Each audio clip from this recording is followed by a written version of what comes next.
Everyone. Hi, I'm Abner Genesee. I am co-chair of CTG's Workshop and Events Committee. We're happy to see all of you, those of you here in person and those of us online. We're thrilled that you could be here today for the 2026 Unified Auditions Workshop. So this is a prep for how you can best prepare for the Unified Auditions later this spring. I'm going to hand it off to my co-chair, Amelia Morse. Thanks, everybody. New board member as well. And new board member. Yeah, I'm fresh, brand new.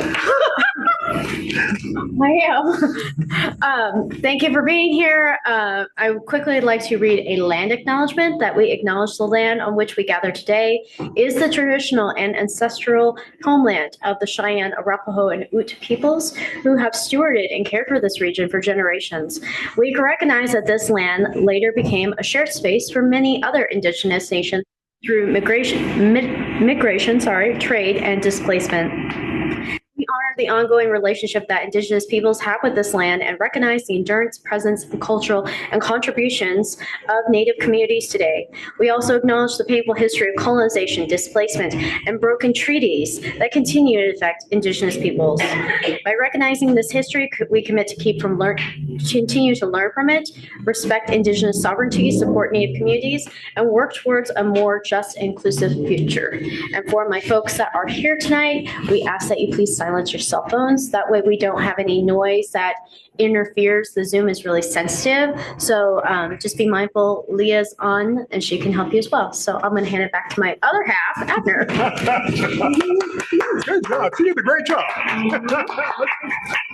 Thanks so much for being here. We're going to get started because we got a lot of material to get to. I'm going to hand it off to our illustrious Steve Wilson. Thank you. Nice, illustrious. Okay, good. Yeah. Hi, everyone. Great. I'll need the slide deck up, T. David. So I'll move you through. We're going to kind of do this in two parts. Part one is going to be a review of the logistics for the CTG Unified Auditions. So we'll go through kind of the process and procedure of that. And then, of course, it's not working. Okay, T. David, you can either fix this or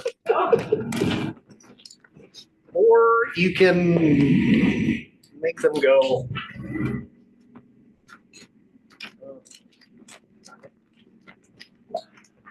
Steve always has a backup plan, so right. Why don't you work on that, and I'll get going. For those of you in the audience, you'll be able to ask questions. For those of you online, we will get you this slide deck as we go. T. David, if you can forward these. That'd be great, just so people can see them.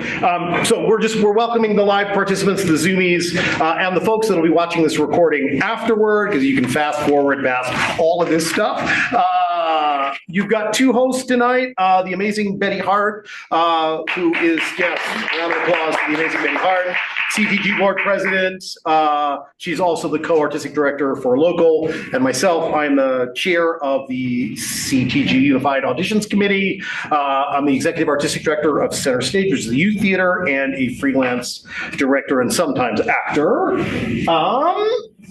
So the workshop tonight, we're kind of going to do an overview of the auditions. We'll have a brief question and answer about audition logistics, and then we will bring on our unbelievably amazing all-star panel, which we'll introduce later, but some big names, so we're really excited about that. And they will do best practices for both for this audition and any audition from their point of view, and then we'll have a question and answer about that portion as well. And then those of us that are here will all have some snacks, which will be great. Sorry you can't enjoy those online.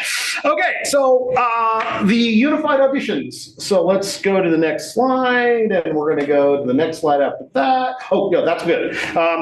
This is the 4th annual audition, so hopefully we've worked out all of the kinks at this point in our 4th year. We see Colorado actors from across the state who audition for numerous theater companies in the region in a single audition. So we've got some northern theaters and some southern theaters and some mountain theaters and some Denver theaters, all in one place to take a look at a large group of talent, which is great. We are the largest multi-theater audition in the state of Colorado. Excellent. Next slide. The auditions. This is the important thing. May 3rd and May 4th. We do a 12 to 8 on the 3rd and a 10 to 6 on the 4th. And we are right here at the Aurora Fox Arts Center. I am talking to you online from the Studio Theater, which is the sort of small space. This is our kind of intake space. Actors will arrive here, and then we'll get some instruction from stage managers, and then they are walked into the main stage theater where producers are. They do their audition in the main stage, then come back out here. Highlights. So this is the same as last year. Audition time is 2.5 minutes. That does not include your intro and any discussion with the accompanist. It's sort of, we start our timer when we do have a timer, which begins as soon as the first word of either the monologue or the song are spoken. We do video all the auditions, which is absolutely great for us. Theater producers and artistic directors are very busy and sometimes cannot be there for the entire, hold on to your hats, 14 hours of auditions all the time. So that if you are in a portion where one of the producers is not there, they can access those videos and are asked to access all the videos after the fact. In fact, that video resource is available to directors, producers, and artistic directors, choreographers, musical directors, the casting staff throughout the year, and we've seen lots of folks utilize that. So that means that the attendance in the house will change over time because, again, everybody can't be there the whole time. Cost. I'm going to talk about this a little more in detail. We have a lot of buzz in our town for the last 4 years about the cost of the auditions. So part one, there is a cost. You do have to be a CTG individual member. However, in the application process, when you go online to apply, there is a question about if you need assistance with that funding. I am so proud to let everyone know that last year we funded 100% of those requests. So essentially, if you are, if you're struggling, we will provide that for you. And the CTG individual membership has some other perks. You have access to other things, and we think it's a really important thing in our community. Can I add one more thing to that? Yeah, please add away. I think it's really important for everyone to know that yes, the Unifieds are indeed a benefit for the members, both individual members and our producing members. And we do recognize that life can be hard, and sometimes $50 is something you're not able to do.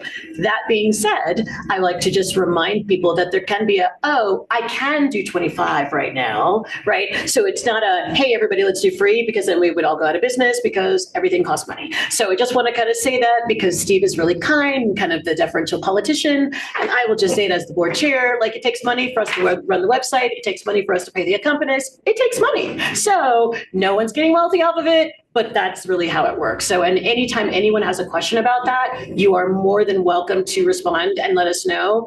We've even had Henry judges who've said, hey, because you've got to be a member, they're like, hey, right now I just can't afford it. And we've not turned down anyone. So it's really about making sure that everyone gets what they need while also taking care of the bigger picture so that we can keep providing for those needs. Yeah, and I would say, I'm the chair of the Unified Auditions Committee. I've talked to actors who are like, oh, the Unifieds, no, I won't do that because you have to pay. And I'm like, check it out, because you don't have to pay if you can't pay. We appreciate it, and as Betty said, we definitely do not make any money on the auditions. The videographer, the accompanist, there are a lot of expenses for that particular event. Okay, so who is eligible?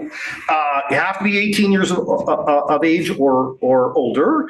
I've had emails about, let's do youth. And Kate and I just did some youth.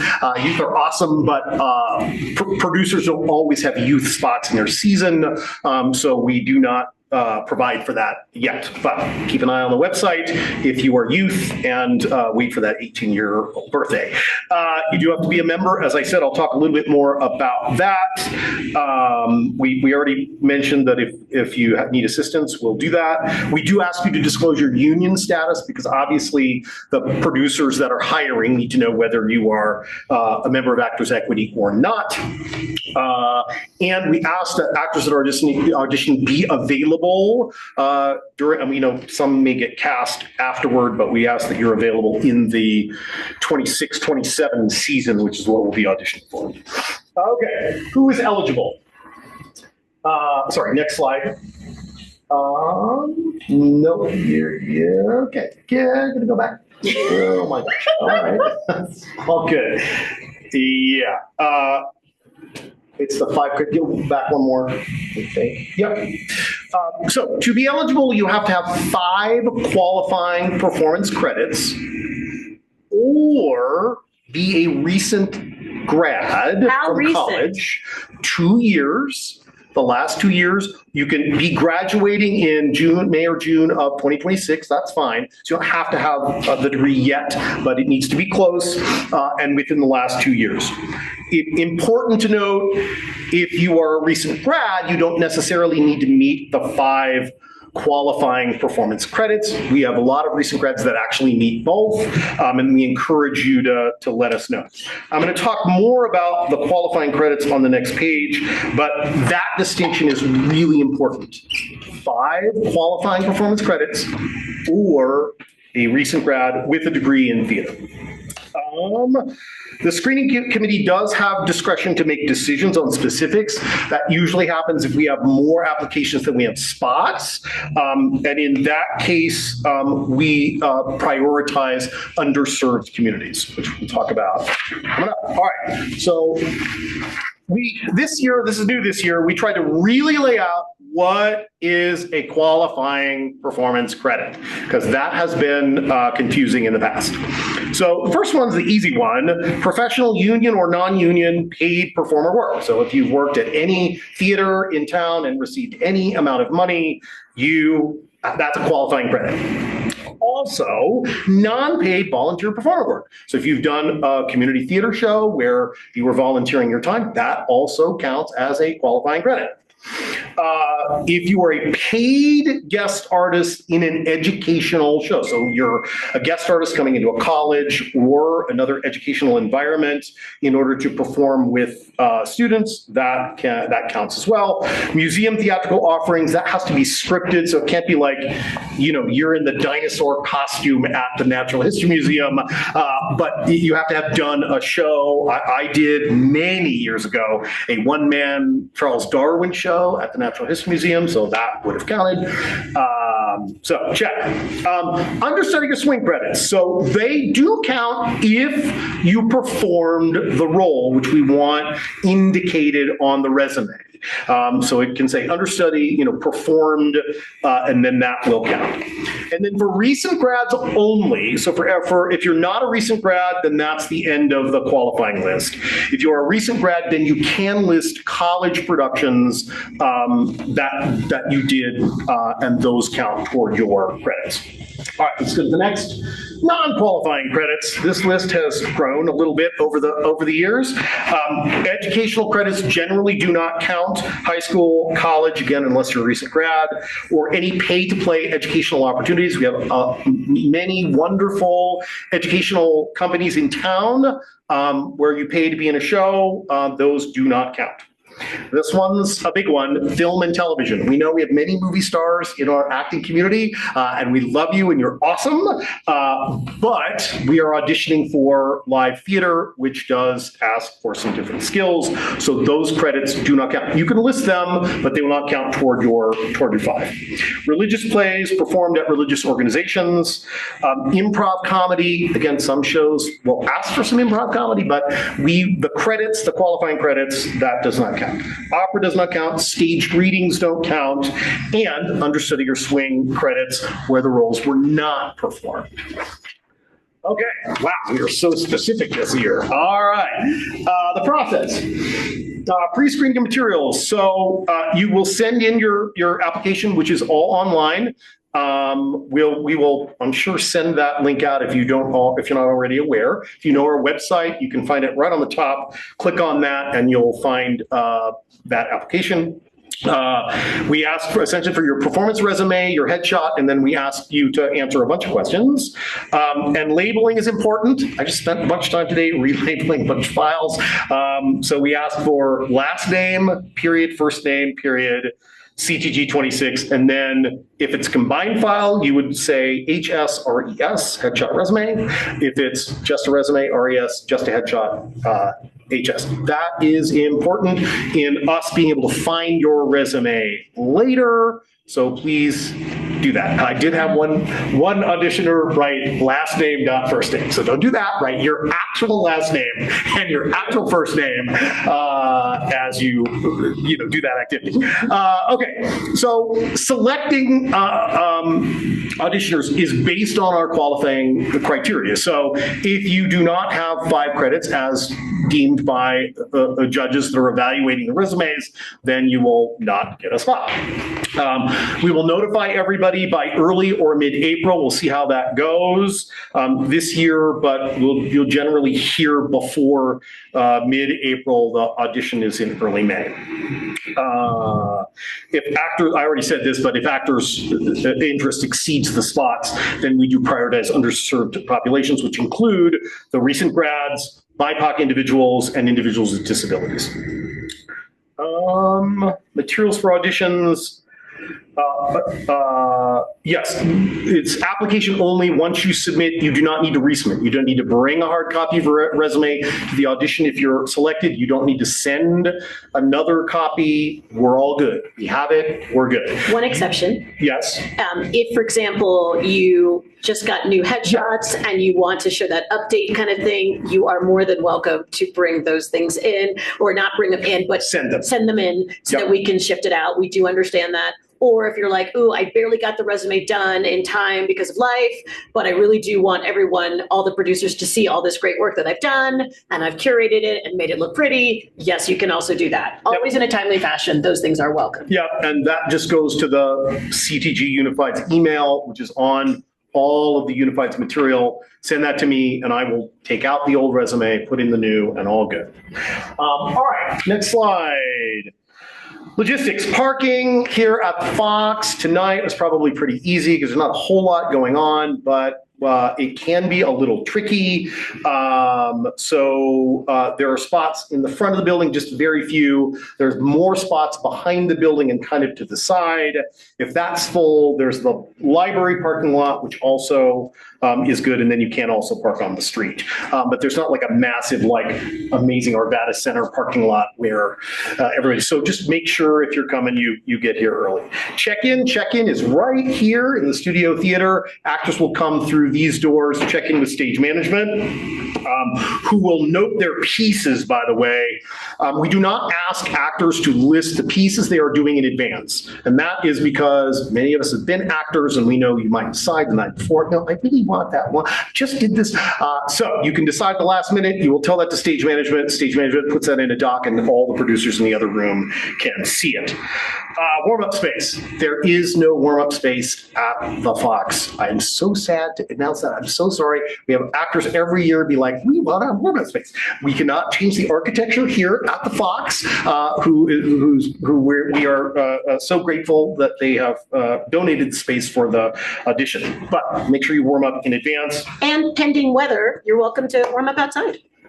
There it is. Absolutely. I mean, you've all had that experience where, you don't know what the venue is. But yeah, if you can warm up in the car on the way or before, whatever you need to do, that's great. Accessibility, there are ramps into the studio theater if you have accessibility issues. And there is we're on a single floor that goes right onto the stage where the auditions take place. Slot timing. This is a little confusing. We do slot timing in 1 hour blocks. I know that seems weird, but you're not going to get a time like Abner. You're at, 4:52.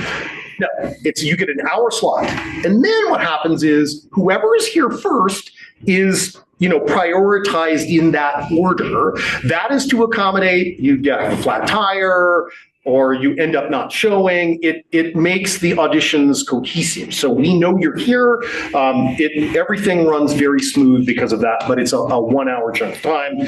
If you have time issues, you can mention to stage managers when you get in, and we have, I think, generally accommodated all of those things. I don't think there's ever been an issue there.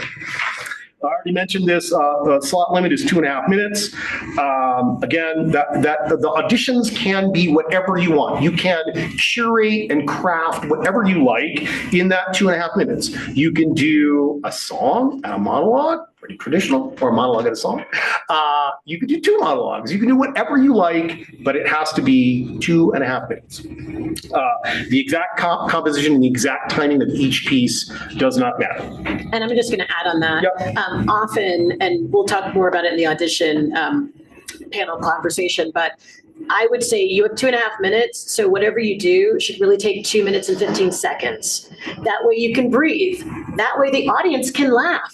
And you can pause and enjoy that, right? Really have that wonderful thing. When you put yourself right up, you don't give account for nerves. You don't account for what happens if someone has a response, right? In live theater, we don't barrel through it. So let us see that you should be on our stages by countering and being able to do that, especially if you're doing a comic monologue. But the same is true for drama. There are those moments where the whole audience just has a, ugh. And there is nothing more gratifying than you allowing us to have that moment and then continue with it, right? As opposed to I've got to talk as fast as I can because I only have 10 seconds left. And that's, right? It's a horrible experience for you, for us. It doesn't show us what you came here to do.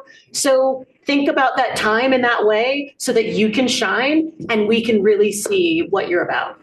Totally agree. If it was me, I would be curating 2 1-minute pieces and go from there. And then if nerves or whatever, then you're flexing in that time. We'll talk more in the best practices about some of those specifics. Introduction. This is important. A lot of times you'll come in and, hi, my name is Steve Wilson. I'll be doing Cassius from Julius Caesar. You'll do the whole thing or whatever else you're going to say. No. The introduction for our audition is, hello, my name is Steve Wilson. Done. That's it. We only need your name. We have your pieces. We have all those things electronically, and we are trying to see roughly 200 actors in 14 hours, which is a lot. And we're trying to, move it along and make it go as quickly as is humanly possible. Accompanist. There will be an accompanist. Trent Hines, who is fantastic. Yes. We no pre-recorded accompaniments. You can't bring your device and play anything. That's a no. You cannot self-accompany. I know some of you that are musicians have that skill. It's a great skill, but we ask you to have the sheet music and do it like everyone else. And absolutely no a cappella singing. That you don't want to do that generally ever, even though we've seen that a lot. But yes, okay. I added this because, so next slide, we had a lot of questions about this. I think the next one, if we're, or, oh dear, okay, or not. Okay, post-audition expectations. So we get questions about that a lot. So we have a lot of different producers and directors coming to the Unifieds. Some are ready to do a single shot. They're looking, oh my gosh, there's a Trunchbull there, or whatever, whatever show they're doing, they're casting, they're right there and they're looking for somebody. Many are looking at a season of work. So we got artistic directors that are curating, 5 or 6 or more shows, and they're looking for a whole season of work. And in some cases, we may have folks that are not sure what they're doing later. So we don't know what the feedback is going to be in terms of when actors are going to be communicated with. Usually, theaters will communicate with an actor, hey, I saw you at the Unifieds, we'd like you to come out for X. In some cases, they might say, we'd love to invite you right to the callback so you can skip that initial audition. Everybody works very different. And in some cases, they may be coming to those auditions several months after they're done because of the video assets. So you might know immediately, you might know 3 months from now, and you might not ever hear anything. We don't know. We don't control that part of the process. We will send everybody an actor survey at the end. We really value this. We've got a lot of amazing feedback from actors, both positive and critical, and we take all that into consideration when we are getting ready to do the auditions the next time. All right, the boring part is over. Actually, I want to add one thing to that. Yes, please. From the largest to the smallest theaters, the other thing that I really want all actors to know, sometimes you are extremely exquisite and everything you did was right. And we simply have nothing for you right now. Right. And I don't know of any artistic director who takes the time, because we don't have it, to be able to email you to tell you you're lovely, but we have nothing for you. So the hearing nothing really can mean a variety of things. I still have photographs in my mind of some exquisite people who I saw for the first time last season who are incredible. We had nothing for them. Right? I remember them. I know I can go back. I'm waiting for that time, but it hasn't happened yet. So I really just want to echo what Steve said, because we do understand what it's like as a performer. You want to get that instant gratification. You want to get an immediate thing. And that's wonderful, and we feel for you. And sometimes there simply isn't. So both things are true. You may not hear anything for a while. You may hear something immediately. And of course, the worst part is your friend may hear something and you may not, right? And that happens too. Again, you and your friend are not the same. And so please take that into consideration and still go ahead and look at the audition notices and still show up for auditions. And sometimes you'll walk in and they'll be like, have we met? And you're like, no. And then you're like, gosh, you seem so familiar. You're like, I did the Unified. So like, got it, right? So all of those things are true. And we just really want to share that, because there's nothing like the pain of a performer. There's nothing like it. We love you. We revere you. We respect you. That's why we're doing this. And welcome to the journey. Yeah. Yeah. And I would also say, we live in an amazing community, which is small and tight-knit and incredible. Your auditions over time build up. Like, we remember, I just cast a person who I had seen in this Unified audition and in shows over the last, 3 or 4 years, but there wasn't the right part for her until this year. So we'd like to entertain any questions just about the rules, about the boring stuff, the logistics, all of that. We'll take questions both online in chat, Leah, is that how that works? Or from the amazing gathered actors that are here today. So does anyone have questions about the logistic issues? I was so thorough, it's just great. Yes, Carrie. Yeah, you said that you don't have to make up your mind. One doesn't have to make up one's mind about the pieces to get Right. But there was a question on the form as to whether you were going to do monologues. Yes. Or Yes. Good question. Good. monologue and Very good. scene. Can you change your mind about You that? can. That is really just so that because if you can figure out the math of this, a song and a monologue takes a little longer, because we don't time you going up to the accompanist, telling them, we're going to start here, and walking them through a tempo XYZ. So that the song usually takes longer. So we like to mix both musical and non-musical auditions when we can to sort of keep the hours where they are. So that's why we asked that question. It is no problem to change at the last minute. And that's one of the reasons, I mean, originally we were going to have that as a question, but I'm like, oh my gosh, I've been an actor and I know that, again, you sometimes make a change or you decide it's, you want a different piece. So we really wanted that flexibility so actors can make that decision at the last minute. And then again, I'm not sure if this is a question for later, but I have a big question about who the auditors that are going to be there are, because that's going to help determine what my piece is.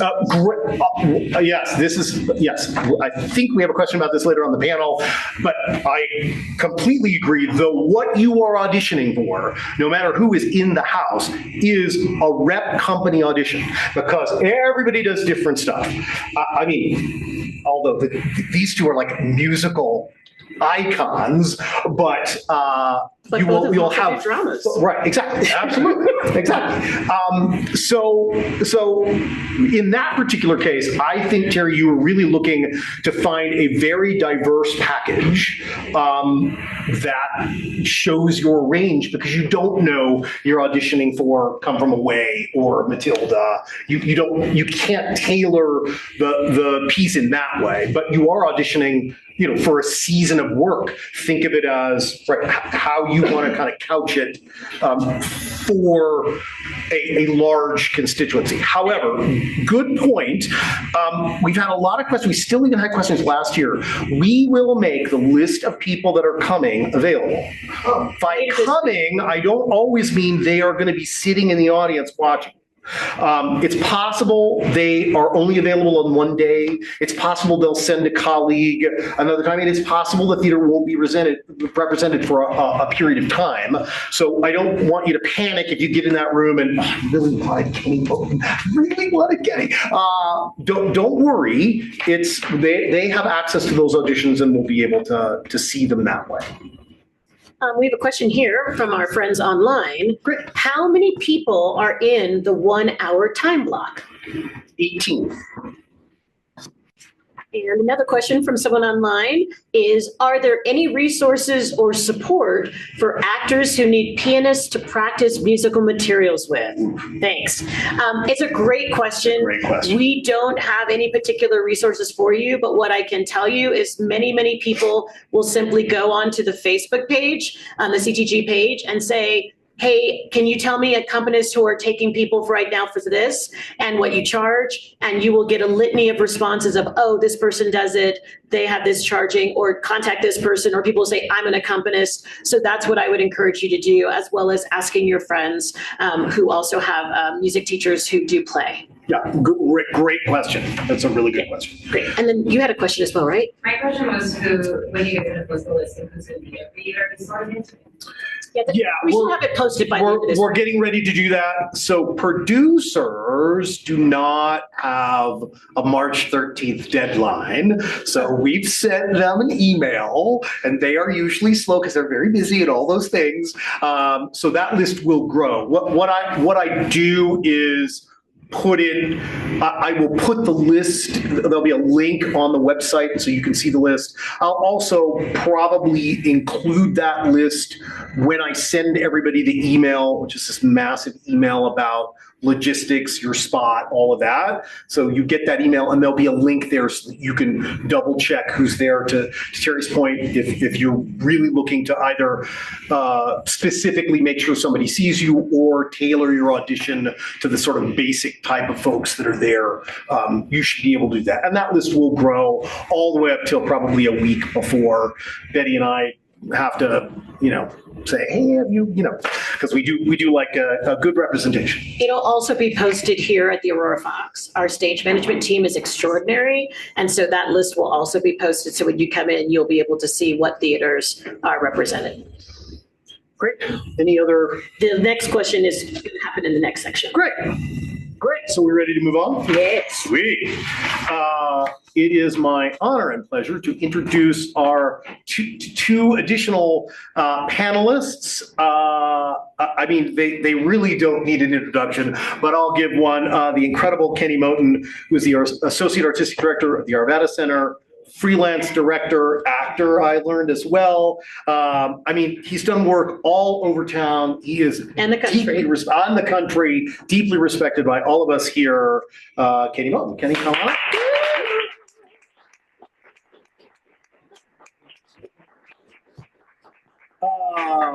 A good friend of mine who is also equally amazing, Kate Vallee, who's the artistic director of Candlelight Dinner Playhouse, previously a freelance director and choreographer. I should have said Kenny's getting ready to do Come From Away. Kate's getting ready to do Anything Goes. Lots of theater is happening. So Kate Vallee.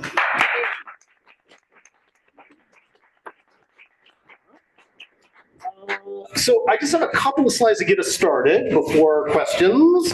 I love this quote. You can see it. Next slide, T. David. Oh, okay. All right. I'll just read it. Listening is not merely hearing, it is receiving the message that is being sent to you. Listening is reacting. Listening is being affected by what you hear. Listening is letting it land before you react. Listening is letting your reaction make a difference. Listening is active. Too many actors make listening a passive process. From a great book called Audition by Michael Shurtleff. You want to look that one up. Next, we just wanted to kind of set a mindset. I think this is a really good basic set of principles for you to think about. You are in control of your preparation. You can either wait till the last minute or not, but that's your choice and you have control there. You get to perform. Hopefully in the 2.5 minutes, you will have a great time. You will enjoy the performing of your little one-person show.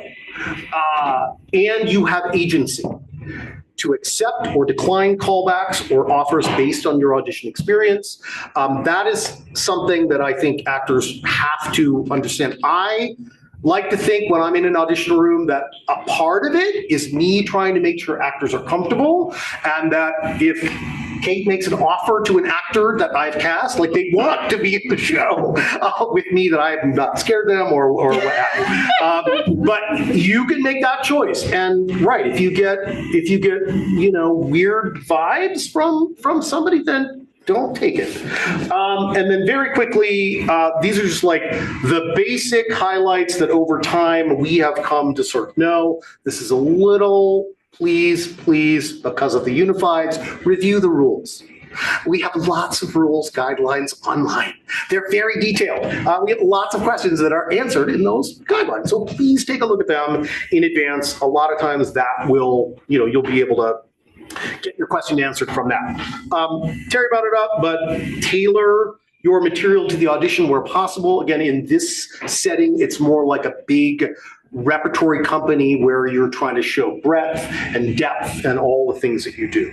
Know your material, please know your pieces. I'll get to the memorization in a second, but know the shows they're cut from. That dramaturgical piece is important. Memorization, don't wait till the last minute. As Betty said, you're going to be nervous. All of those things, many of you have done this before, but don't underestimate how, important that piece is. Pre-audition audience, if you have people you respect, please go and do your pieces for them, get their feedback. If it's valuable, great. If it's not, let it go, but you will have done it. You'll perform the monologue for them. This is my biggest advice, journey. In a play, you play a character that usually has a journey. They go through some sort of transformation sometimes to the other side. When we talk about basic acting techniques, actions, objectives, all that kind of stuff, we want to see you transform. Make sure your audition has some sort of journey in the piece. I can't tell you how often we see just one thing that's read or performed have a transformation. And because musicals sometimes get short shrift, when you sing your song, it's important to have a journey and act. That is so important. You're not on stage when you're singing a song. And resume, there's lots of instructions this year about your resume, so look at those carefully, but clean, one page, include directors. That's a thing Betty and I like, especially in this town. we know everybody, and it's helpful if we know, oh, that actor worked with Kenny on this show. Great. And no lies. Do not lie. Bad actors if you lie. Don't do that. We will find out, and that will not be good. All right, I'll show you. Okay. I'm going to start off, respectfully, I'm going to start off with our online people because they have some questions about musicals. And so what a fun way to begin. So I'm going to ask this question first, and then I'm going to go to a question I like more. But, and I'm not saying who said it, right? But they said, could you give a brief explanation? And I'm going to throw this to you, Kenny, first. Why is it not acceptable to sing a cappella? Because we won't know how you sing with an orchestra or band. We also don't know how you follow the music, how you're feeling what's coming from the pianist. It's a musical. You're going to be singing with music. We'd like to have you do it with music when you're in person. Yeah, and I will give a story that happened. I auditioned for a show that the incredible Mary Louise Lee got the role, but when we were auditioning, an actress came in. She was beautiful. She sang a cappella, and she sounded amazing. And so we said, because Trent Hines was the accompanist, hey, would you mind just singing something with Trent? And she could not stay in the key. And if you know Trent Hines will move the key for you. Just that good, right? Yeah. And she couldn't find it. We needed to know that information because the show, exactly what Kenny said, it requires you to be able to do that. And it is a very strange thing. And singers don't believe it because singers who can sing a cappella and with music don't understand that there's a world where people can't do both, but they can't. So that is another reason. Anything you want to throw in on that? I would also just say how you work with an accompanist, it shows how you work as an artist, as a singer. So I think that's part of it too. It's all part of the art form of the musical theater element, and you have a language with your musicians and with your band and with your music director, and that's a part of it. Like, you can't be on your own. You have to work within the collaboration of that, and that's what we get to see from that. Yeah, I love that Kate said that, and I'm just going to be less tactful than Kate because Kate is tremendously tactful. I will just tell you, actors, when you yell at your accompanist, when you throw them under the bus, when you are rude to them, you have given us vital information that helps us to know if it's between two people, both with the same skill set. We will take nice every day. Yeah, indeed. Every day. And I just want to add, if you're taking more than 10 or 15 seconds to talk about your cut of music, you haven't cut it well. It shouldn't take 30 seconds, a minute to go through the cut. Make it simple for the person that's playing it. 10 to 15 seconds, and take your moment and go into it. Yeah, and I'll just add, I mean, to both of their points, be nice to everybody. When I coach auditioning, I'm like, you're playing two parts, or if you have two monologues, three parts. You're playing yourself on a really good day, and you're playing the characters in your pieces. Yeah. Stage management, accompanist, the person that helps you walk in, the ASM, whoever's in the building, be nice to, because we know, we take that into consideration. I'm going to add. Yes. Because we're kind of talking about mindset. When you are preparing for your audition, I think we all go through that process of we're anxious and nervous, and we've spent our time in the prep room thinking through, like, okay, I'm going to do this and I'm going to do that. And you get into that anxious state. And what's so important is that when you walk into the room, you're approaching us like humans and like kind friends, really. And so if you're constantly playing in your head before you walk into an audition, all this other stuff, and you're not in the moment, in the present moment, then you walk into the room in whatever state that you've put yourself in. So if you're anxious, you're going to convey that by the way that you present your name and present what you're doing, right? And so I like to tell people a lot to stay present right before they walk into the room. Go through what you kind of do when you have panic attacks or anxiety or stuff like that. And you go through your five senses. Think about, what am I smelling? What am I hearing? What am I feeling? All of those things, so that you're staying present in the moment, and that when you walk in, you can be present within who you are. And that comes through in how you introduce yourself. Nice. Somebody asked a follow-up question to what you asked, Kenny. So I thought, as you mentioned, so it's a perfect time to do it. Someone said, would you be able to go over how to work with the accompanists and brief them on the material? Yeah, you walk into the room, you say hello to everybody. Once you set your music down, simply talk to the accompanist. I'm going to start at this bar, which should already be clearly marked, and I'm going to go to this bar, which is already marked end. And if there's a jump, something simple, let them know, take your place. But that's what I'm saying. And sometimes tempo. Sometimes tempo, yep. If it's different. And Trent is great, so he's going to ask those questions of you as well, because, all of us want people to succeed. And Trent is a great accompanist because he will follow you, but know those things, know the little things about the piece, if you're coming prepared, that you want to share with them. And that can be, like I said, 15 seconds. Yeah, and I would say be as anal retentive as you can about sheet protectors, and like Kenny said, a big start in a black Sharpie with an arrow and write that where that measure is and a big end. Prepare that material so it's super easy to turn the pages, whatever that means. But go to Staples or whatever you need to do to make sure that's really easy for the accompanist. Yeah, preparing your music will make that little conversation seconds instead of a minute and a half. Yeah. And it's something to practice too, because I think some people don't think about that as something to practice. They're thinking so much about practicing their material that they don't think about practicing the conversation that you're going to have with the accompanist. And so when you think about preparing that and looking at your music, what is the 8 bars that really set you into the tempo that you want? If you've thought through that already, then you are ready to go when you see that accompanist.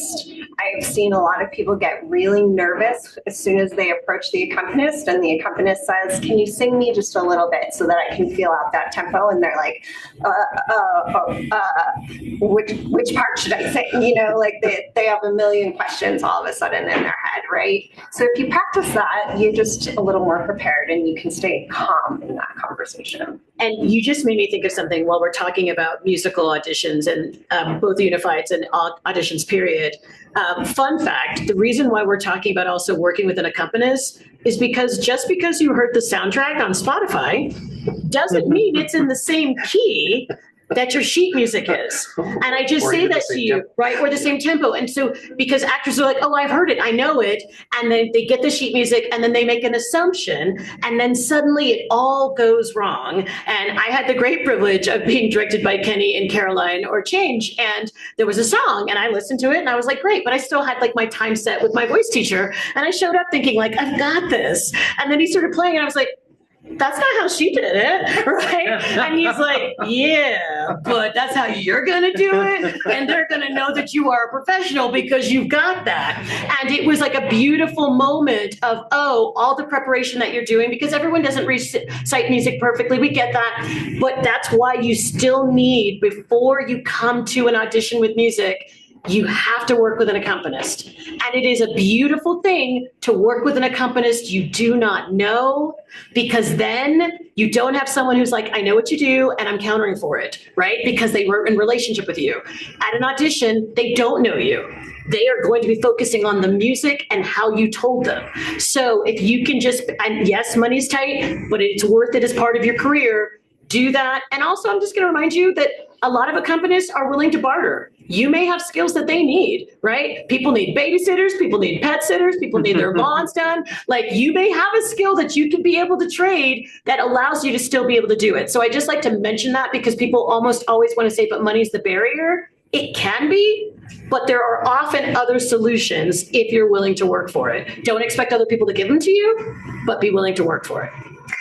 I want to add to that, that when I graduated from college, one of the best things that was told to me was people who have those skills should be your best friends. Hello. Because then when you get to that place where you can't afford the rent right now, so you cannot afford an accompanist or you cannot afford whatever, then you get your friends together and you go, hey, let's have a day where we just hang out and have a little party. And at that party, we also play the music and everybody does their song and everybody gives feedback to each other. And that's just what we do. That's how we hang out. And in that freed up so much ability for me and my friends to be able to go, oh, I'm going to practice this new material this week. And I'm doing it for free. But I'm having a blast doing it. I love that. So we have not given you all a chance to ask any questions about musical auditions. So I want to open that door for you. There's another question I still have here, but we just want to bring you all into the conversation and know that whatever you ask, I'm going to repeat so that our friends on Zoom can also hear the question. Yes. Okay, I have two questions. My first one is for the resume. You said not to bring one the day of the audition, but you could if you changed anything. I'm pretty sure that the resume I submitted didn't have the director's names. And also I'm a college student, so I don't know if that matters as much, since it's the same director at my college each year. So would you recommend me making a new resume with director names and bringing that to the audition? Bringing it, no. Okay. Resubmitting it so that the adjudication group will be able to see your directors, yes. Okay. Because your directors matter. And so, for example, there are certain people that if they're on your resume, we know how hard they are on college students. So it says you really did something versus there are other colleges where everybody gets a show, right? And it's a mandate. And so it doesn't matter. So yes, those things absolutely do matter. And I would highly recommend that you go ahead and resubmit that. Yeah, and just send that to the email. CTG Unified Absolutely. at gmail.com. And I'll put it in the file. All good. Okay, so instead of submitting the entire form again? Yes, in fact, do not Please do don't. that. Just send it to the email. I'm pretty good about getting back to actors as well. If you have another question or something that comes up after tonight, Zoomers or folks live, that email is what is your point of contact. Yeah. Perfect. So we're going to hold before we give you your second because we have two other people at least in the room who we know have questions. Great. So I saw you and then we'll go up to you next. Yes. Here, okay. Oh my. Yes. So, my strengths are not in singing. I've been in some ensembles and musicals and that sort of thing. Is it a better idea to come in with a song and a monologue to show range? Like, hey, I can sing, I can hold a note, I can sing with an accompanist, just to have a better range of shows that I can audition for? Or is it better to say, no, I'm a better actor, here's two monologues? Okay, so the question is, because I totally broke my own rule just now, the question is, I sing, but I'm not as strong as a singer. Should I do a song and a monologue just so that you see I can do it? Or should I go ahead and do two monologues? That's your question? Yes. Okay, great. Who wants to take that? First of all, always lead with your best. Sure. Whatever that is. You want to present yourself with your absolute best. The second part of that is, what do you want to be seen for? If you want to be seen for a musical, then yeah, put yourself out there. If you don't want to be seen for a musical, then do two monologues. That is completely fine. Always lead with whatever is you presenting your best first. And then the second thing is really dependent on you as a performer. Range matters in terms of if you're doing two monologues, I want to see what you do really great what your best thing is first, and then I want to see you transition into something that makes me go, oh, this person can do so many things. I could fit this person into multiple different places, right? That's what you want for your second piece, whatever that is, whether you want to be seen for musicals or not. Yeah, I mean, I think that's great advice. Obviously, you're taking yourself out of the running, sort of, especially in this particular environment for any musical. So if you want to maximize what you're out for, but as Kate said, if you feel like that's not your strength, do a comic and a classical monologue and show us that big range. Let me just reinforce what Kate said. Do your best piece first, always. If you sing better than you act in your estimation, start with your song. If you act better than you sing, start with your monologue. Because a lot of times we will make a quick decision. We've seen, if you're last, we'll have seen 200 and some monologues or auditions before. So we will make a quick decision, and usually the quick decision is, yeah, I want to call her back, or this is a maybe, or I don't think I can use that person in the season. Yeah. And don't forget the power of your resume. Right. If this happened to me at the Generals last year for Arvada a lot. If I saw a lot of people give me a Shakespeare monologue and something contemporary, but if I saw they had done ensemble work in musicals, some of those people still got called back for a musical because I hadn't heard them sing. So it still made me interested. Yeah. Thank you. Go ahead. Okay, I had a quick question on what you should choose for song monologue and stuff, especially for songs, because I want stuff, especially if I've heard both different opinions, and so I just want to hear what you guys think on if you should choose something, or obviously you want to choose something that is aligns with the style of the show and stuff, but something that's really popular, like a song from, I don't know, Hamilton or Hanson or something like that, or if there should automatically be things that you don't necessarily consider when choosing your song, if you guys prefer to see something more. Okay, so I'm going to repeat that question, and that question was actually asked by someone else earlier, so thank you for giving me a 2-4. So online they said, does the musical number need to be from a musical? So you can answer that, as well as what kinds of songs should singers choose? And if are there shows that are super popular right now, like Hamilton or Wicked or Dear Evan Hansen or any number of others, should you choose songs from those, or should you choose something different? Does that capture your question? Yes. Okay, great. Who wants at that one first? There's some work that you should do when you see the list of people, because when these auditions happen, a lot of the seasons will be announced. Yeah. So you'll want to take a look at what's coming up and what you're interested in, because that will inform some of your decisions. I believe it is, again, echoing what Kate said, what you bring to the room and feel comfortable with, that feels like your best, that is what you should sing. If I have questions about what I'm casting, let me ask those questions, because I probably will if you really knock it out of the park with what you did. I don't mind things from popular musicals. A personal story, as an actor in New York, at the time, early 2000s, there was a show, Children of Eden, song Lost in the Wilderness. Everyone was singing that song. And so I took it out of my book, and then Bernie Telsey casting asked me if I had something else. And I was like, well, I can just sing Lost in the Wilderness. And two of their casting people said, if you sing it like that, keep it. Like, you didn't need to, don't take it out of your book. Plenty of people don't sing it this well. And so there's also power in singing something popular. So I kind of live in between there. If it feels good for you when you come in to do you, I would say. I completely agree.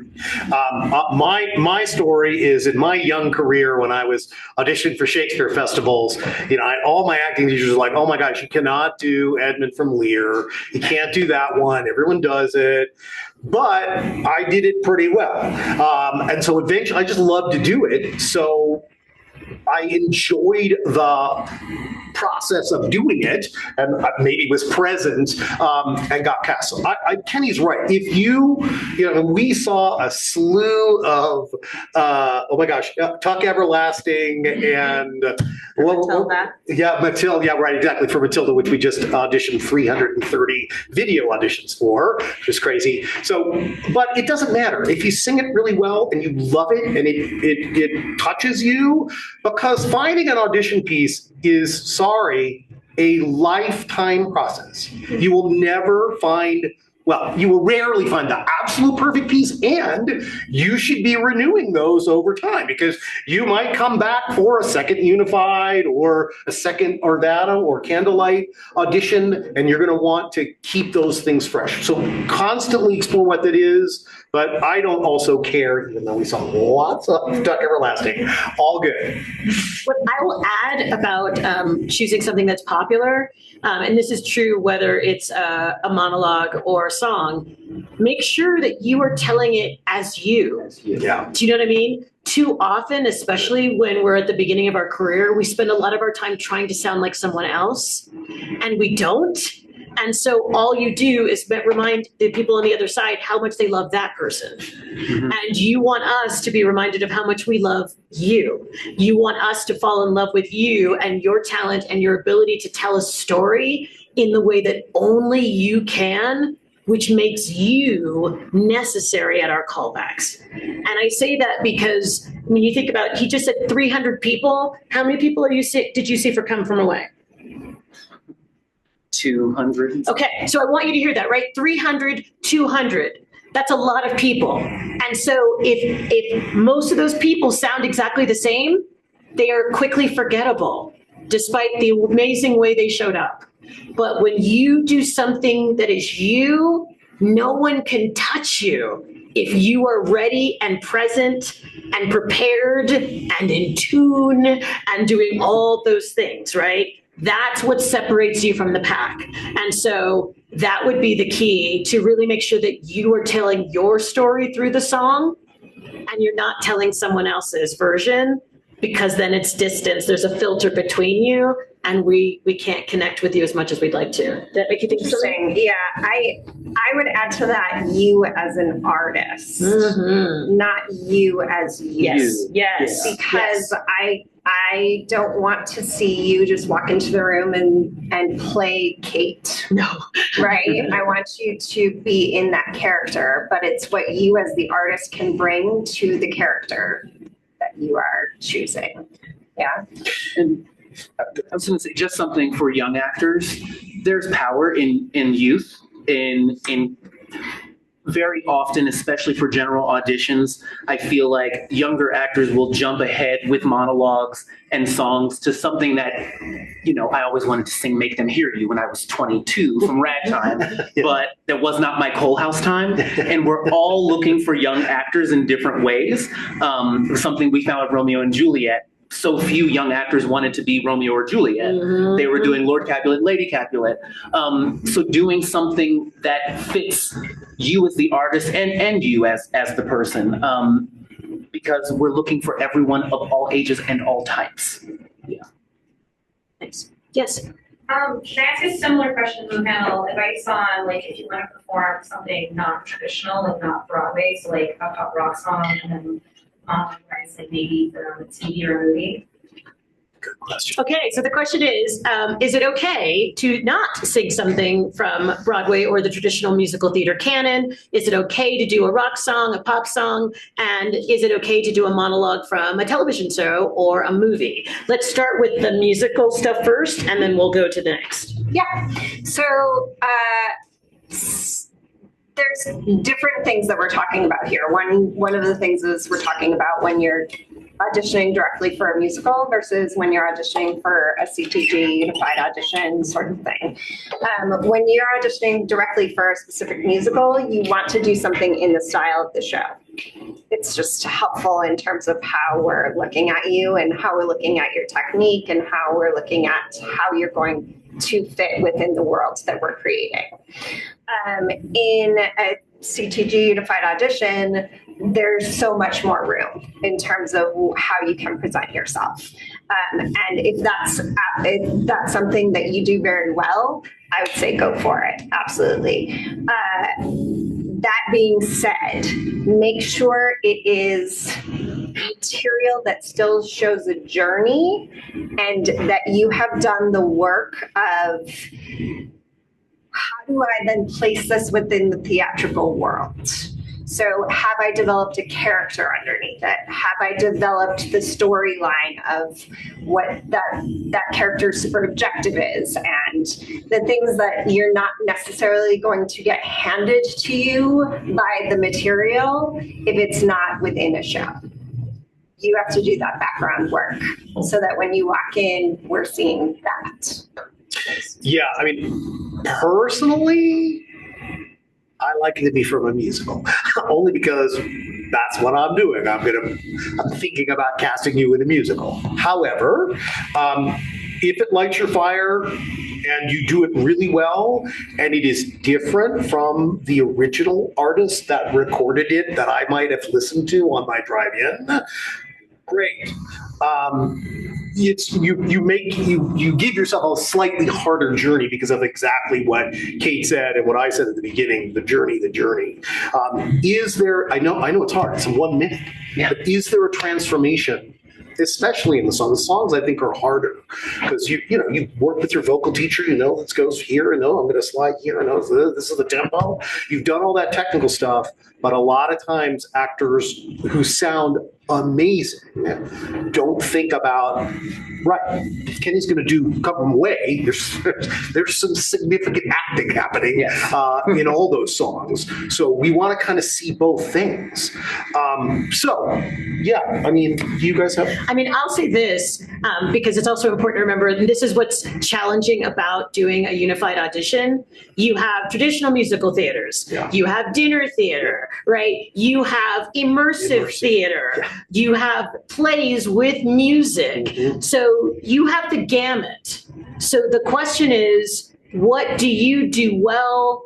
What do you want to be identified by? If indeed we on the other side are in one of those days where we just type you because it happens, are you going to be happy with the type we put you in based on what you do? And what I would say is, if you're not going to be happy and that's not what you want to be called in for, then change what you deliver.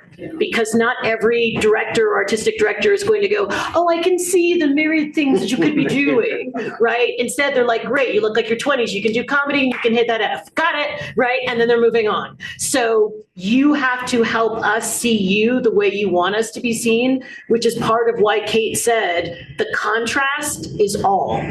The contrast is what gets you out of A type and puts you into a different category. But if you do two pieces that are same and trust and believe that a song and a monologue can be not contrasting at all. Yes. And people keep thinking, well, it has to be contrasting. It was Shakespeare in a song. It wasn't, hon. It was two of the exact same things. There's no difference to it. I don't know any more about you from watching both pieces. So that's what I would say in terms of making your decision. Yeah, agreed. Yeah. Okay. Yeah. I'm going to take a question from here, and then I'm going to come to you in the back with a cue. Sure. What are the current songs to avoid, if any, that the auditioners may be tired of hearing because they are overdone? I don't have a list of those songs if you do them well. I'm looking at what you're bringing into the room, what you are bringing, not a song that I might not like. That does not matter to me. I fully agree with that. I think that there's a lot of things in New York that they will say, don't do this song and don't do that song and don't do this song.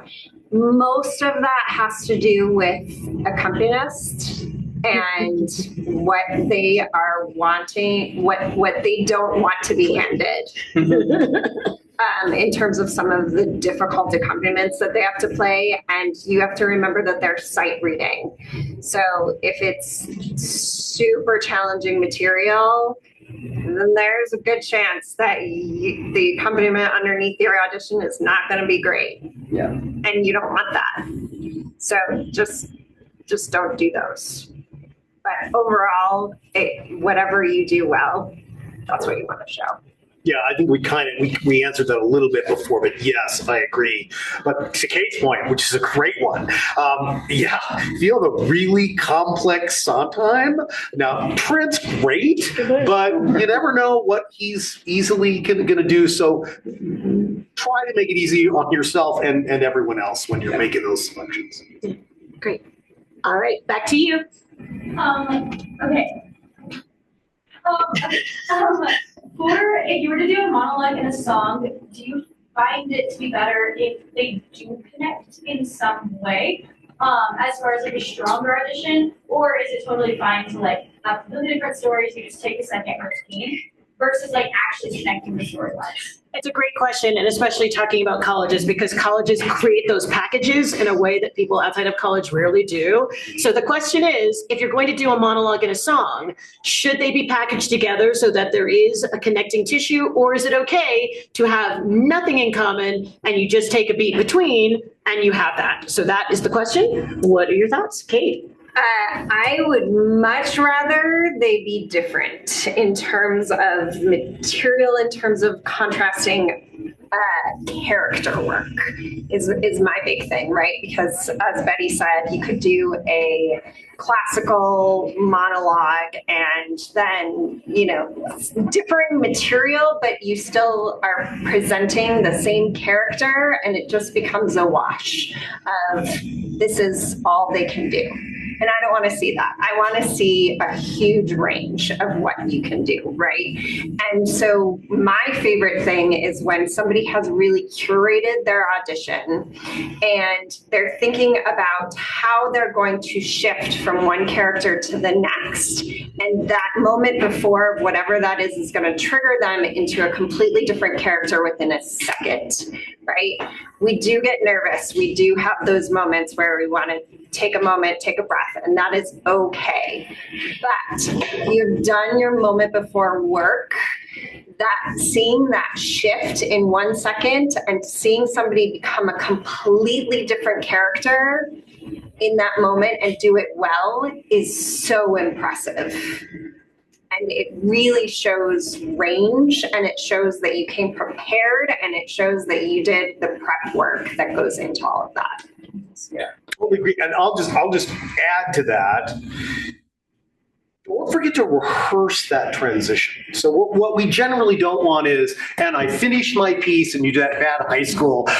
I'm done. Okay, now I will sing. No, you if you are thinking well, you sort of act that transition as an acted transition, like you would, and go into that very different other piece or song, or from the song into the other piece. But yeah, range. When you get to do two, that's what we want to see. We want to see both sides. Yeah, whether song or monologue, I'm watching you as an actor across the board. So the contrasting pieces to me is always better. I get to see more of it. I mean, your song is a monologue. Yeah. Yeah.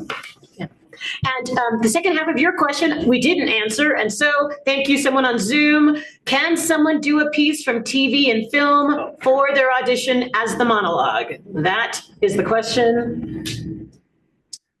For me, yes. I personally don't. It needs to, again, be something that you really and truly believe in and you feel like you do it very well. Someone for the Generals at our battle last year did a monologue from The Last of Us from HBO, and I still remember it. It was a really wonderful monologue, and was right for the audition for what they were doing for Romeo and Juliet. But I think you need to really be sure this is not from the world of theater, that it is something that is showing your chops as an actor. Because when it's not, and it's not comfortable, that's when it goes off the charts. And you have this other piece that can contrast what you did there. And so that's also really curating the audition and making sure you're showing a wide range of what you are capable of. So I will agree and disagree with Kenny. If you do a monologue from a TV show or a film and you do it fully theatrical and an arc, I will say yes to you. However, you will leave a question mark in my mind about, do you actually love theater? Do you know plays? And can you do that work? Because especially in a unified, you're in that great big space, so you must be larger. But in the rooms you come to see us for that other general or the callback, it's a smaller situation. And what I find is that when people are doing something from TV or film, then they do it for TV or film. And I am literally 10 feet away and I can barely hear the person because it is television and they prepared it for television and it is subtle and tiny. And I am thinking about the patrons who will not be able to hear anything that you say because you are not filling the space. So it's a yes or no, depending on that. And then the other part of that is that if you're coming into a specific theater audition, if your film or TV doesn't relate to, like taking the Romeo and Juliet, it's just a piece, but it doesn't relate to anything that's in our season, then I really do question, why are you doing it? And again, I begin to ask the real question, do you love theater? Because that's what we're doing. And if you don't love theater, I don't know why we're here. So I'm just telling you, you raise questions if it isn't well. And then the final thing I'll say, and I have a specific actor in mind, and I will not say that person's name, but they do a monologue, and I've seen them do it 3 times now. The exact same monologue from an amazing TV show that if I said the name, everybody in here knows. And they don't do it nearly as well as the actor did on the show. And so every time I listen, I am reminded by the brilliant writing. I am reminded about how much I love that actor. I am reminded about how much I love that show. I have never called that actor back. That's what I will say. The actor can be good. Unfortunately, I haven't seen them bring something theatrical to show me that they actually want to do a play. And I've seen them cast in shows and they were inferior to the other actors in the show. That's what I'll say. Anything else? No? Okay. Okay, yes. When you're auditioning, are we auditioning to the camera? Are you auditioning to the audience? Great question. Are you shifting? What are you guys?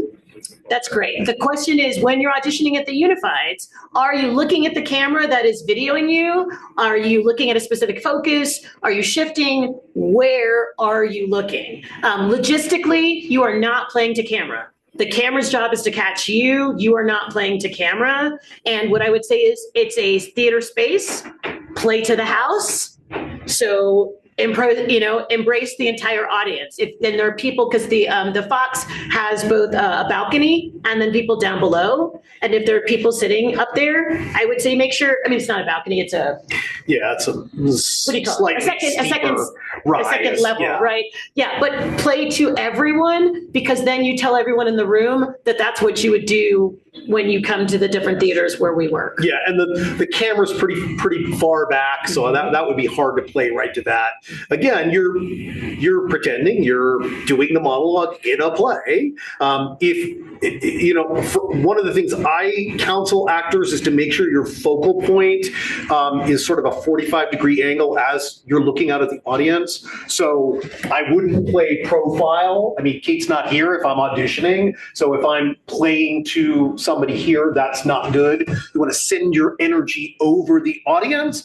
You might have a couple of focal points where you just have to, pick the exit sign and that picture I can see there for my focal points, but play it straight out. Did you have a follow-up question? Yeah, speaking of the audition space, is there any chance before we leave we could get a peek at it? Last year, the answer was yes. I don't know the answer today because I know that there's a rehearsal going on. There's a rehearsal going on. Okay, so we should come see a show between time. Ideally, that'd be great. You can, and you can also go on the website and see a photo. Yep. So you literally can see the room. I just would like to know, I mean, I'm in this room where we check in. Yes. now. Right. I'd like to know what it's like to Yeah. be in that room where we're gonna. Yeah, it's much bigger. I want to say 230, is that right? Mhm. Yeah, so it's a larger house, but not enormous. It's one of the reasons we like the Fox, because it's the perfect sort of environment to get what Betty said, which is we want to hear you do your theater voice, because that's what we're auditioning for. But it's not so huge that you get lost. Yeah, and the person online asked the same question. Does the audition happen in a smaller studio or room or on the stage? It happens on the Fox main stage. So thank you for asking that question. I want to add to the focal point thing. So I tell my actors a lot to think about who you're talking to. Right? If you are talking to your best friend, or you are talking to what the character is that you're talking to, is it a mom? Is it a dad? Is it a whatever? And you want to place that person in front of you. You don't want to necessarily perform for the audition panel, right? You want to be present in whatever that moment is. And if you place that person in your imagination behind everyone, then you open your soul to everyone.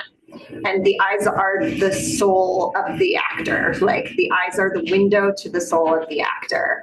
And so if you are projecting that person that you are talking to, and then when you choose to change your focal point, it really needs to be a choice based on, did my acting partner, my imaginary acting partner, move because they were pissed off at me, or because they had to run to get something and now I'm yelling for them, right?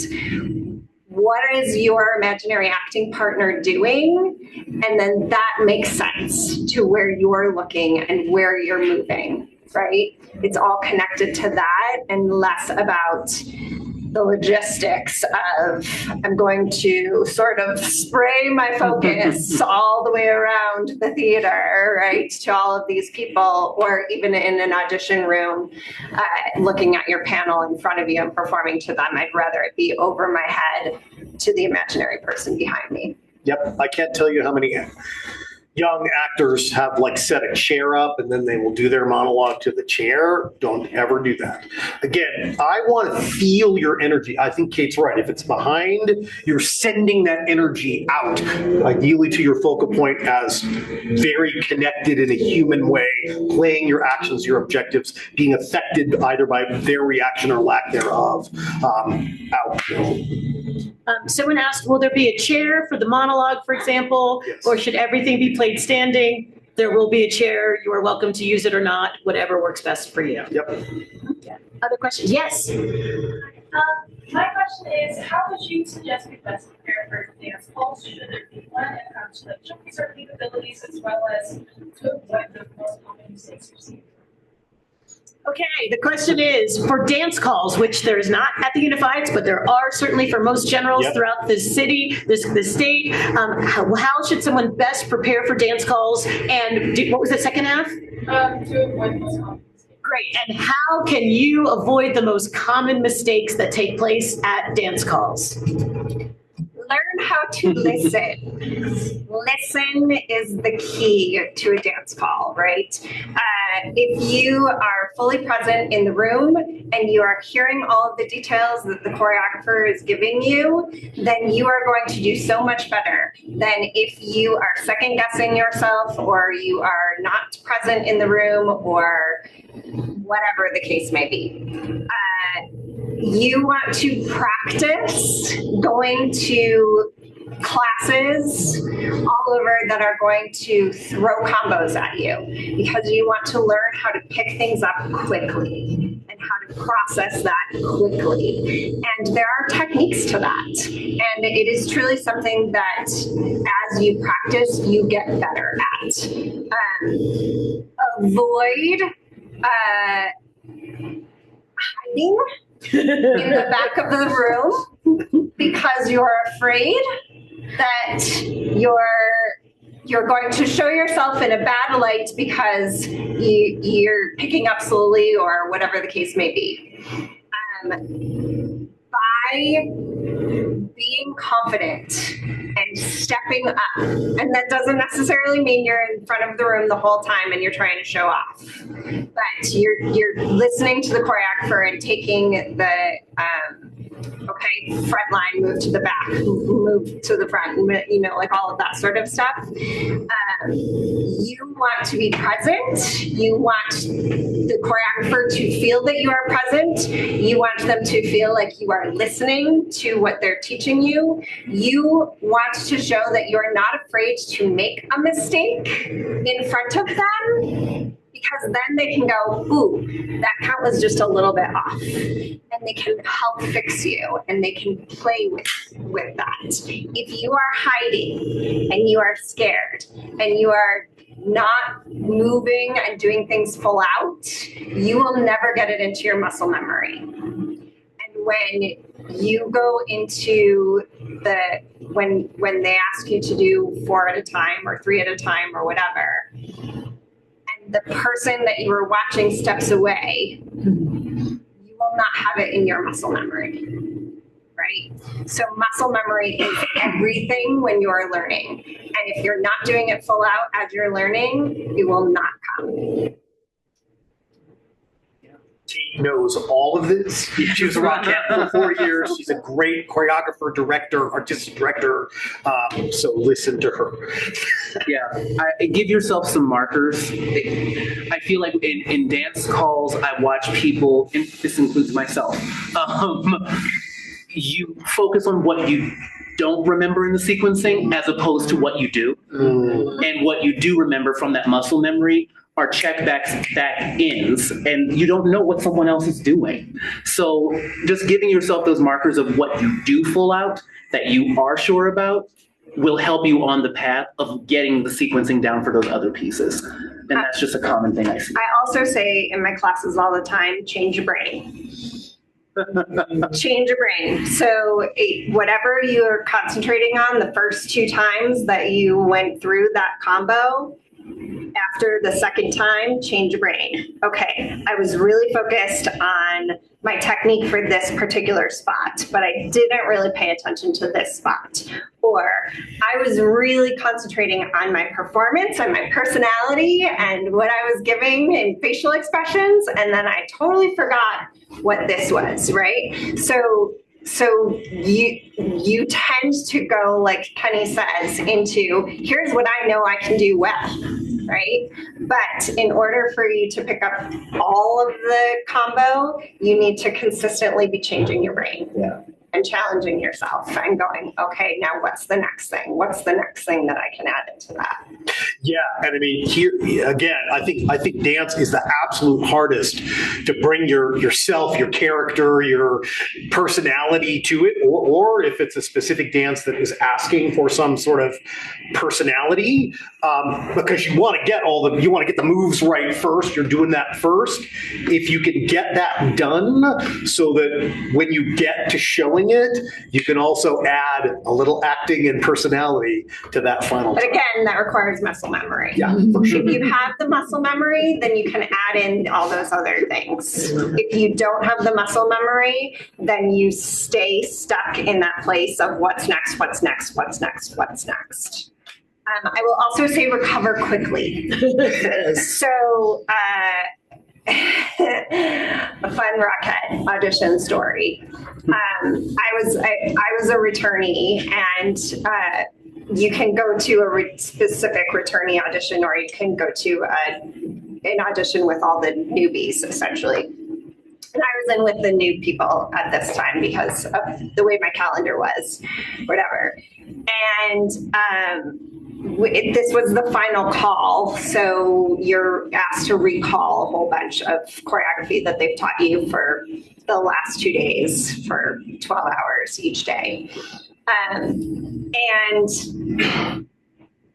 the girls that were up just forgot. And instead of recovering, they just stopped dancing. And they looked at the panel like, you're going to give us a second chance, right? And Melinda said, okay, we're going to take this as a learning opportunity for everyone in the room. Never do that. don't have time, is what she said. I don't have time. I have 600 other auditionees. And if that's what you did on stage, if you blanked, then we're screwed. So recover quickly. It is in a lot of scenarios, depending on the show, because most of the time we're not doing Rockette stuff in Colorado. But most of the time, we want to see how you recover. We want to see how you take that opportunity to go, I'm going to throw my personality into this because of this silly little thing that I just did. And so now I'm going to play with it, right? We want to see that side of you because that's what you're going to do on stage if you forget something. That improv, that little bit of like, okay, I need to embrace this, right? So we want to see that, recover, just keep going, keep working. Nice. All right, last question for all of you. Same question. What, in one sentence, what is your number one piece of audition advice for performers? I want to see you as an artist. I want to see you show up in the room and do what you do well. I think people, that's my one sentence. She was talking to me, just so you know. I'll let you continue, Kennedy. There's a lot of, this is the box I think people want to be in. There's a lot of that expectation that there's nothing better than being surprised at an audition. So I think the biggest thing is to bring yourself and bring the artist that you are, show us that. Because no one knows what we're looking for, and sometimes we don't know. Yes. We don't know. Yep. Yeah. Nice. Steve? I mean, I said it before, the journey. I want to see you, I want to see an acted journey in the song, in the monologue. That's what I want to see. I want to see the transformation in miniature. Can you do a great transformation from the beginning to the end? Kate? There's so many things to say, but They both said more than one sentence, so you're good.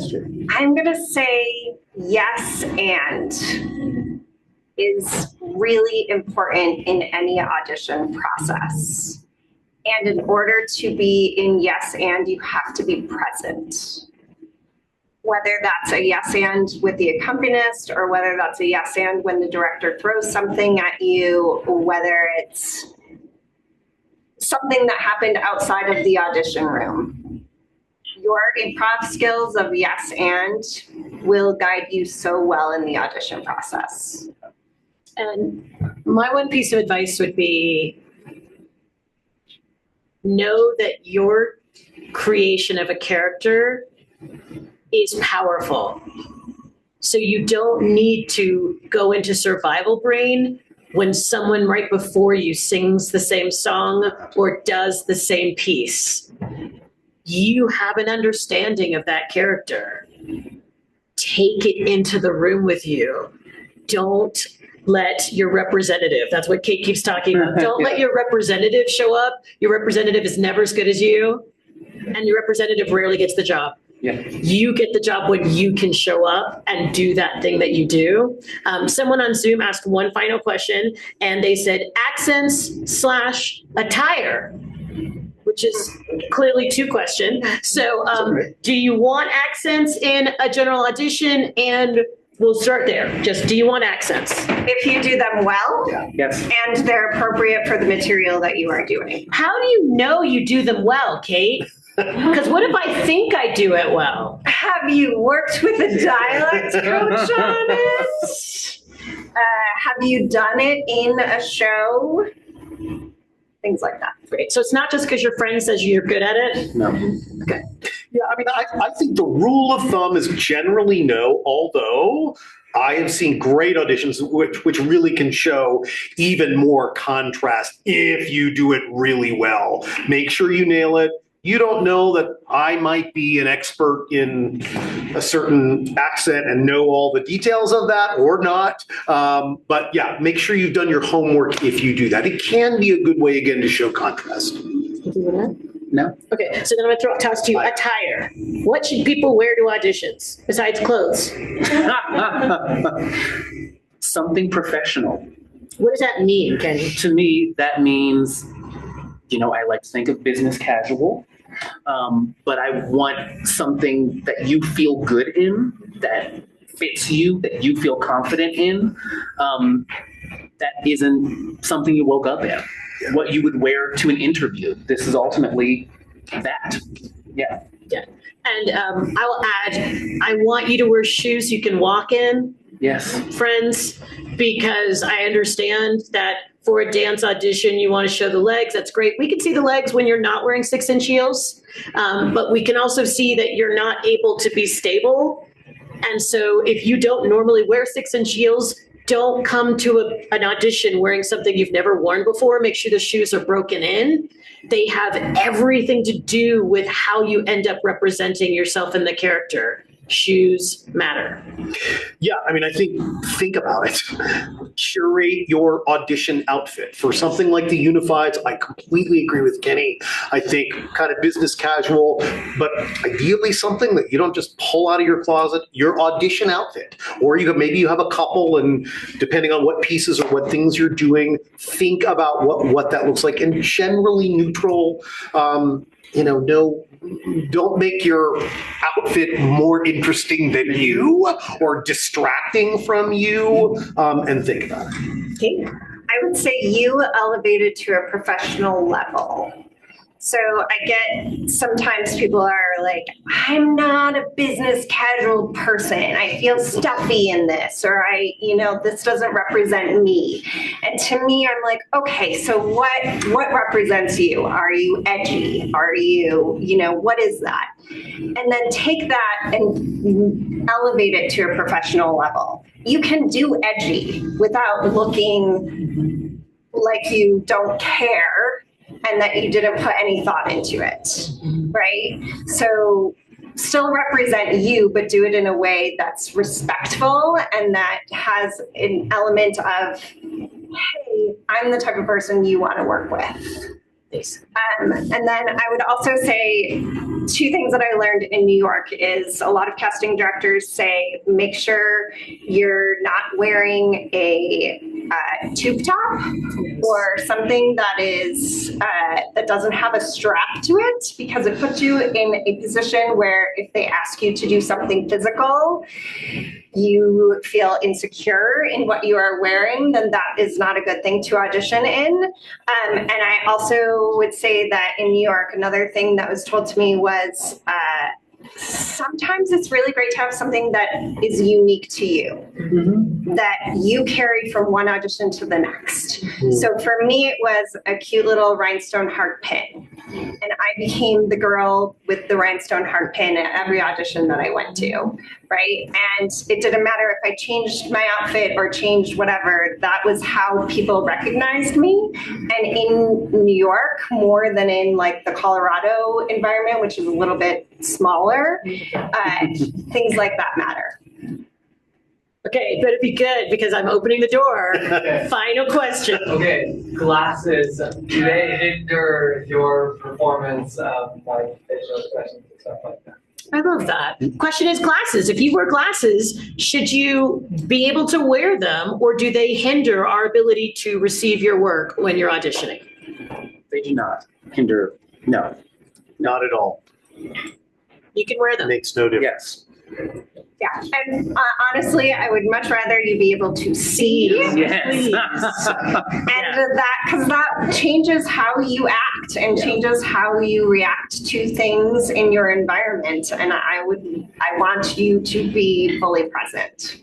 Yeah, now, I might ask you to wear your contacts if I cast you in the play, but not an audition, doesn't matter. Awesome. Thank you all so much. Those of you on Zoom, thank you for your time. For those of you who will watch this later on the video, thank you. We appreciate you. For those of you in the room, all of these questions are really quite beautiful and profound. And I'll remind you that you could have paid money for these audition workshops because these people are kind of brilliant and you could have paid a lot of money for them and you didn't have to. Isn't it great to be a member of CTG?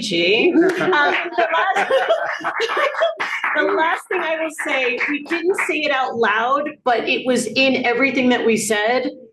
Everyone on the other side of the table wants you to be great because you are the potential answer to the problem of how do we cast this show.